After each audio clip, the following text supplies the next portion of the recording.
جب اللہ سے دعا کرتا ہے رضامندی کی، اللہم انی اعوذ برضاک من سخطک وبمعافتک من عقوبتک وبک منک لا نحصی ثناء علیک انت کما اثنیت علی نفسک اللہم اجعل القرآن العظیم ربیع قلبی ونور صدری وجلاء حزنی وذهاب ہمی وغمی۔ یہ دعا پڑھ لو، تمہارا رب تجھ سے راضی ہو جائے گا۔ چلو یہ لمبی ہے، آسان دعا بھی دے دیتا ہوں جو اللہ کے رسول نے صحابہ کو دی۔ صبح اٹھ کر یہ شام کے وقت 3 مرتبہ کہہ دو، رضیت باللہ ربا وبالاسلام دینا وبمحمد نبیا۔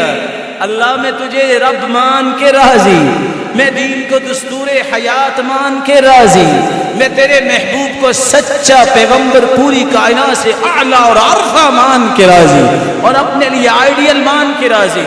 جواب بھی اللہ 3 دیتے ہیں اپنے پیغمبر کی زبان سے۔ میرے بندے 3 کلمے تو نے کہے، پہلے کا جواب وجبت لہ الجنہ، میرے صحابہ خوش ہو جاؤ، اللہ نے اس کے لیے جنت واجب کر دی۔ دوسرا کلمہ تو نے کہا، انعام بھی سن لو، انا الزعیم لأخذن بیدی فادخل الجنہ، میرے صحابہ گواہ رہنا میں ضامن ہوں، میں اس کے ہاتھ سے پکڑ کے جنت میں لے کے جاؤں گا۔